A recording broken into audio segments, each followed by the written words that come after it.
साथियों नमस्कार। आज की शुभ यात्रा में यूट्यूब के सभी दर्शकों का हार्दिक धन्यवाद, शुक्रिया। पांतजल योग सूत्र योग दर्शन कैवल्यपाद सूत्र 1। मित्रों, कैवल्यपाद में सूत्र 1 से प्रारंभ करते हैं। पहले सूत्र विभूतिपाद में उन सभी सिद्धियों का वर्णन है जो साधक के साधन काल में प्रकट होती हैं। इस सूत्र में कुछ और सिद्धियों का वर्णन किया गया है जो साधना के अतिरिक्त अन्य कारणों से भी आती हैं। सिद्धियों का अर्थ है ऐसी अलौकिक शक्ति जो सामान्य मनुष्य में नहीं पा जाती। वह इन शक्तियों से कई विलक्षण कार्य करने की क्षमता प्राप्त कर लेता है, इसलिए इन्हें सिद्धियां कहते हैं। ये सिद्धियां निम्न 5 कारणों से आती हैं। पहला है जन्म सिद्धि।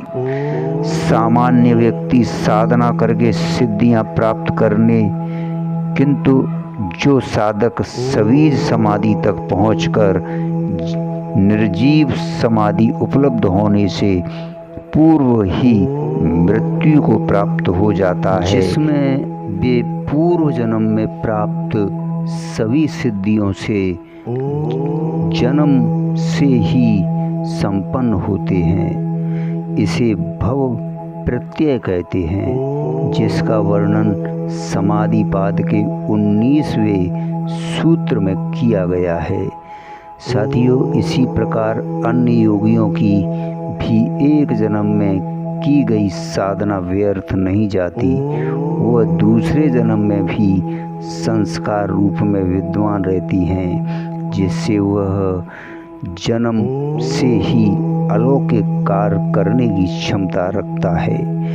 ऐसी सिद्धि को जन्मजा सिद्धि कहते हैं। ऐसा योगी पूर्व जन्म की अपूर्व साधना को पूरा करते हुए जन्म लेता है, जिसे भ्रष्ट योगी कहते हैं। इस प्रकार के चमत्कारिक व्यक्तियों के कई कारण और उदाहरण देखने को सुनने को मिलते हैं। मित्रों, दूसरा है औषधि सिद्धि। दूसरे प्रकार की सिद्धि औषधि से भी होती है। कई औषधियां हैं जिनके सेवन से मनुष्य का कायाकल्प हो जाता है, वह निरोग और दीर्घायु हो जाता है। शरीर में अपूर्व शक्ति का संचार हो जाता है। प्राचीन काल में च्यवनप्राश, सोमरस आदि अनेक औषधियों का वर्णन आता है, जिनसे मनुष्य दीर्घायु स्वस्थ रहता है। इसे औषधि सिद्धि कहते हैं। तंत्र में भी कई औषधियों का सिद्धि हेतु प्रयोग किया जाता है। मित्रों, तीसरा है मंत्र सिद्धि। किसी भी मंत्र के निरंतर जाप करने तथा विधिवत अनुष्ठान करने से मन की शक्ति केंद्रित हो जाती है।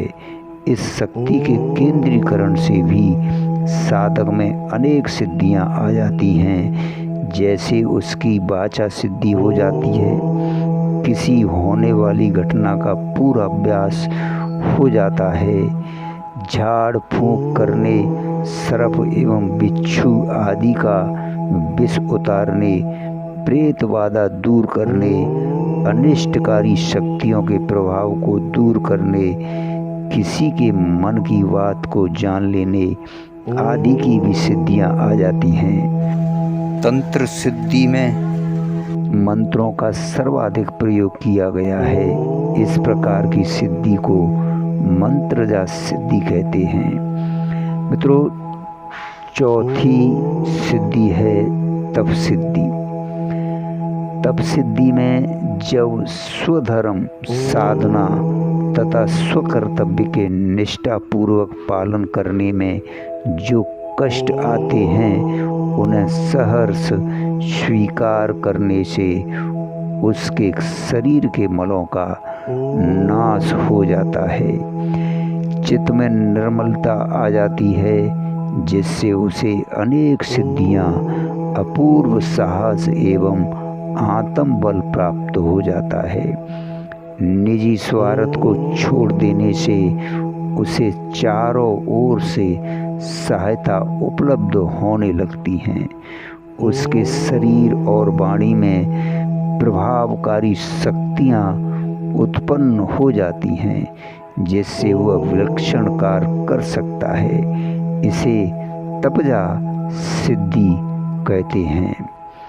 मित्रों, आखिरी है 5वीं सिद्धि, समाधि सिद्धि। इसमें धारणा, ध्यान, समाधि द्वारा संयम करने से साधक का अपने शरीर, इंद्रियों तथा प्रकृति पर पूर्ण अधिकार हो जाता है, जिससे उसे अनेक प्रकार की सिद्धियां प्राप्त होती हैं, जिनका वर्णन विभूति पाद में किया गया है। इन्हें समाधिजा सिद्धि कहते हैं। धन्यवाद, शुक्रिया। अगले सूत्र में आपसे फिर मिलते हैं।